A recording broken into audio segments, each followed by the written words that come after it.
Petrol diesel కరువు, ప్రజలు క్యూల్లో. Gas కొరతపై ప్రభుత్వం స్పందన. ఇరాన్ ఇజ్రాయెల్ అమెరికా యుద్ధం నేపథ్యంలో దేశంలో పెట్రోల్ డీజిల్ ఎల్పీజీ గ్యాస్ తదితరులపై భారీ ప్రభావం పడుతోంది. హైదరాబాద్ లో ఇంధన కొరత కారణంగా వాహనదారులు తీవ్ర ఇబ్బందులు ఎదుర్కొంటున్నారు. నగరంలోని సోమాజిగూడ, ఎస్ఆర్ నగర తదితర ప్రాంతాల్లోని పెట్రోల్ బంకుల్లో నో స్టాక్ బోర్డులు దర్శనమిస్తున్నాయి. అయితే ఇందులో వాస్తవం లేదన్నట్లుగా ప్రభుత్వం వివరణ ఇచ్చింది. వినియోగదారులకు అవసరమైనంత గ్యాస్, ఎల్పీజీ, సిఎన్జి, పెట్రోల్ నిల్వలు ఉన్నాయని, ఎవరికైనా ఈ విషయంలో సందేహం ఉంటే హెల్ప్ లైన్ నంబర్ కి కాల్ చేసి వాస్తవాలు తెలుసుకోవచ్చని ప్రకటించింది. ఇరాన్ ఇజ్రాయెల్ యుద్ధ వాతావరణం పరిస్థితి, గ్యాస్, ఎల్పీజీ దిగుమతుల కారణంగా తెలంగాణలో ఎల్పీజీ, సిఎన్జి, పెట్రోల్ కొరత ఏర్పడినట్లుగా నిత్యం మీడియాలో, సోషల్ మీడియాలో వీడియోలు, ఫోటోలు విస్తృతంగా వైరల్ అవుతున్నాయి. నగరంలో మరీ ముఖ్యంగా హైదరాబాద్ జంట నగరాల పరిధిలోని సోమాజిగూడ, ఓల్డ్ సిటీలో చాలా పెట్రోల్ బంకుల్లో సిఎన్జి పెట్రోల్ లేని కారణంగా నో స్టాక్ బోర్డులు పెట్టారు. మరికొన్ని చోట్ల పెట్రోల్ బంకులు, సిఎన్జి గ్యాస్ ఫిల్లింగ్ సెంటర్ల దగ్గర కిలోమీటర్ల మేరకు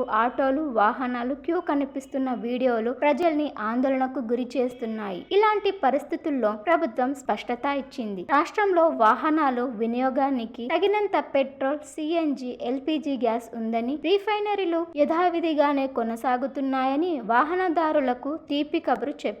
రాష్ట్రంలోని అన్ని జిల్లాల్లో నిత్యావసరాలకు తగిన విధంగా గ్యాస్, పెట్రోల్ సప్లై ఉంటుందని ప్రకటించింది. కొరత భయంతో ఎక్కువ పెట్రోల్ నిల్వ చేసుకోవడం, అధికంగా కొనకూడదని సూచించింది.